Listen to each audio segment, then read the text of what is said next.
doesn't mean that Hillary would have been a good choice either. She was a terrible choice. She's a corrupt politician, one of the most unlikable people that's ever run for office. They were trying to get people to be supporting her just because she's a woman. This is going to be her history. Women, ladies, I stand with her. So there's all these women that have this blind allegiance towards this career politician, completely full of shit. She's been full of shit forever. But meanwhile, just a puppet of banks, and those people make piles of money from speeches, and there's major problems with the Clinton Foundation. It's not even around anymore. It's a dark legion. And meanwhile, she's doing all this Me Too talk. Her husband's a goddamn predator. Yeah. He's been a predator forever. Yeah. She said that Monica Lewinsky was a grown woman and it wasn't an abuse of power. Get the f*** out of here. How old is Monica? She was 20. Hillary Clinton is the ghost that refuses to leave America's political machine. For decades, she's been a titan, a trailblazer, and a permanent fixture in the halls of power. But she's also a walking paradox, a figure who survived impeachment, financial scandals, and international disasters, only to be defeated by her own shadow. She aimed for the history books as the first female president, but instead became a cautionary tale of ambition, secrecy, and a spectacular fall from grace. This is the story of how one of the most powerful women in modern history unraveled in the public eye, scandal by scandal, lie by lie.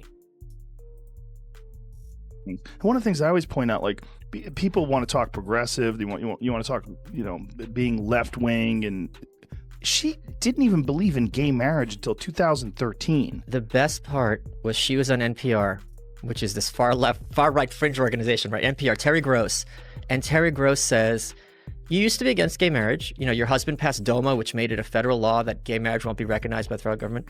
And you changed your position. Like, how did that happen? Was it because Americans became... And Hillary's like, well, America changed their point of view. She goes, no, I understand Americans changed their point of view. What was your mental process? And she goes, no, Terry, you're saying that I changed my mind for political purposes, and that's not true. And she starts yelling at her. And it's like, holy shit, you're on NPR and you think they're too right-wing for you because they're calling you out on your bullshit, you fucking loon. It was supposed to be a coronation. The 2016 election was framed as Hillary Clinton's destiny. She had the media, the money, the endorsements, and a political machine built over 30 years. The press gave her a 95% chance of winning, and she carried herself with that same arrogant certainty. She was the inevitable candidate, the logical successor, the safe choice against a reality TV star who was dismissed as a joke. But while her campaign held lavish rallies with celebrities, they struggled to fill high school gymnasiums. There was a disconnect, a coldness that a billion-dollar campaign couldn't fix. Her infamous basket of deplorables comment revealed a contempt for a huge swath of the electorate, painting them as irredeemable bigots. It was a moment of stunning elitism that energized her opposition. Then came election night, a political earthquake that no one in her camp saw coming. The victory party was canceled, the confetti never fell, and a stunned silence fell over a political dynasty. The inevitable queen had been toppled, leaving everyone to ask the same question: how did it all go so wrong? He is, and he's actually still kind of good looking. Like, even for an older dude. Yeah, why not? He's still so good looking, and she's just so miserable. She was publicly humiliated, and she thought that her big retribution would become president. I'm running for president, and I'm in it to win it. Become president. Sure. And then that would be it. All water under the bridge. I'm a strong woman. I'm running this country. And then America was like... The seeds of her defeat weren't just planted on the campaign trail. They were growing on a private server in her basement. The email scandal was the perfect storm of secrecy and arrogance. As Secretary of State, Hillary Clinton decided to bypass official government systems and run all her communications through a private, unsecured email server. It was an unprecedented and reckless act. When investigators demanded to see the emails, 33,000 of them were suddenly deleted. Her explanation was that they were personal, yoga routines, and wedding plans. But the methods used told a different story. They used a program called BleachBit, a tool designed to permanently erase files so they can never be recovered. They even smashed old mobile devices with hammers. This wasn't a casual cleanup, it was a digital demolition. The image was set. Hillary Clinton operates by a different set of rules. The scandal reached a fever pitch when FBI Director James Comey called her actions extremely careless but declined to prosecute. I was infuriated when people that I knew that I was friends with were trying to tell me that Hillary Clinton was a good choice. And that's the same choice. I'm like, look, I don't know if she's murdered people, but I know that I worry that she's murdered people. That's a real... I really wonder. Like, this Seth Rich... I know. First of all, just leave. You don't even need to go there. You know, there's so many other things. There's so many other things that we know for a fact. The Clinton Foundation, for instance. So, the Iraq. But the questions about her judgment didn't stop with a server in her basement. They followed the money, leading to a global charity with a very dark side. The Clinton Foundation, on the surface, was a world-renowned organization. Underneath it was a black hole of mystery funding and accusations of pay-to-play politics. Foreign governments, including those with abysmal human rights records in the Middle East, poured hundreds of millions into the foundation while Hillary was Secretary of State. Suddenly, these donor nations were getting favorable treatment and massive weapons deals from the US State Department. A particularly damning case involved Uranium One, a deal that gave a Russian state-owned company control over 20% of America's uranium supply. The deal required State Department approval, and around the same time, figures linked to the company funneled millions into the Clinton Foundation. The same pattern emerged after the devastating earthquake in Haiti, where friends of the Clintons received lucrative government contracts for relief efforts that never materialized, leaving the Haitian people to suffer. Then, after she lost the 2016 election, the foundation's donations mysteriously dried up. The family business, it seemed, was only open when political power was on the table. But the questions of ethics weren't just financial. They hit much closer to home, creating a deep and unsettling hypocrisy. Hillary Clinton built her brand as a fierce champion for women, a warrior against the patriarchy. Yet, her husband was a man trailed by a storm of accusations for decades. When the Monica Lewinsky scandal broke, Hillary didn't just stand by her husband. She allegedly led the charge to discredit the 22-year-old intern, privately calling her a narcissistic Looney Tune. She framed it not as an abuse of power by the most powerful man in the world, but as a consensual affair. This wasn't an isolated incident. For years, she was reportedly the head of the Bimbo Eruptions team, a group tasked with silencing and smearing any woman who came forward with a story about Bill. Women like Juanita Broderick, who made a credible accusation of a violent assault, were painted as unstable liars. For a generation of women, her stance was a betrayal. She was the feminist icon who seemed to defend the predator in her own house, spinning a narrative of a strong, loyal wife while the women her husband hurt were pushed into the shadows.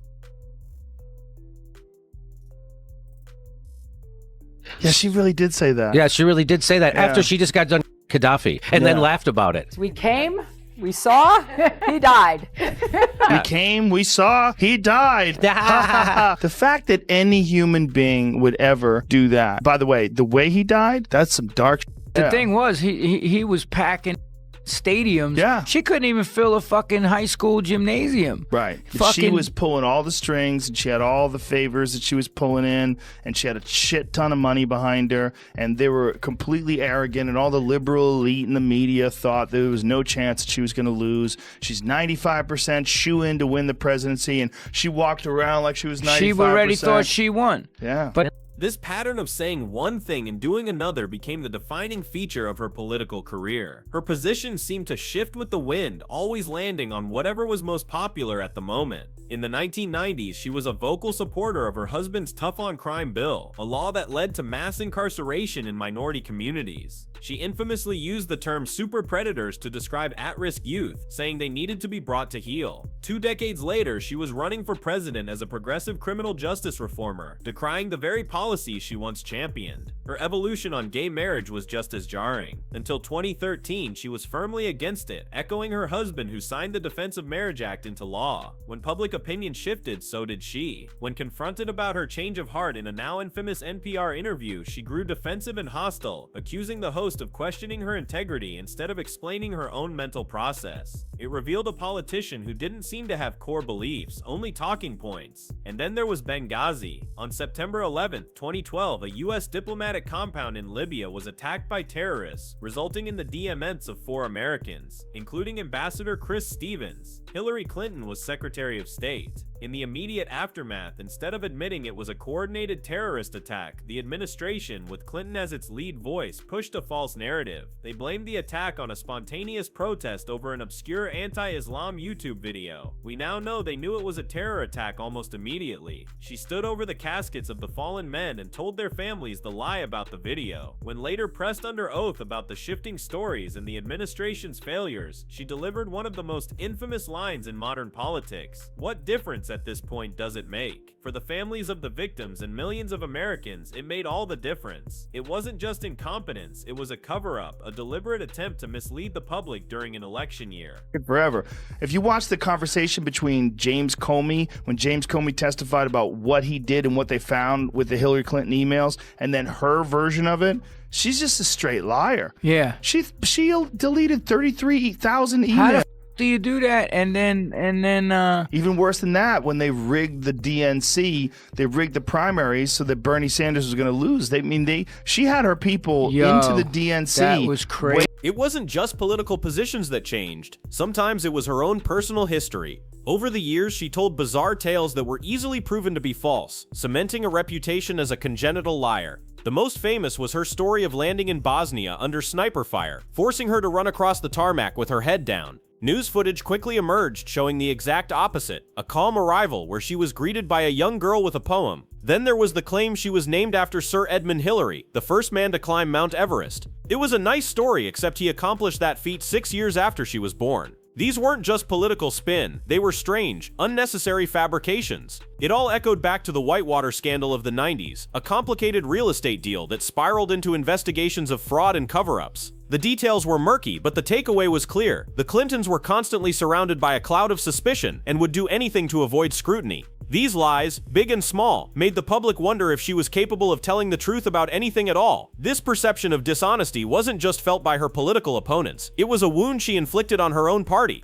In 2016, she faced a surprisingly strong primary challenge from Senator Bernie Sanders, an outsider who energized the progressive base. But the game, it turned out, was rigged from the start. Leaked emails later revealed that the Democratic National Committee, which was supposed to be neutral, was actively working to ensure Hillary's victory. The DNC's own interim chair, Donna Brazile, later admitted that Hillary's campaign had essentially taken control of the party's finances and strategy long before she had won the nomination, starving Bernie's campaign of resources. They even leaked debate questions to her in advance. For millions of Sanders supporters, it was the ultimate betrayal. It confirmed their worst fears, that the establishment would stop at nothing to install its chosen candidate, even if it meant cheating.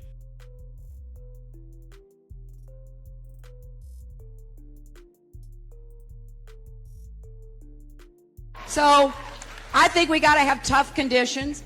Tell people to come out of the shadows. If they've committed a crime, deport them. No questions asked. They're gone. If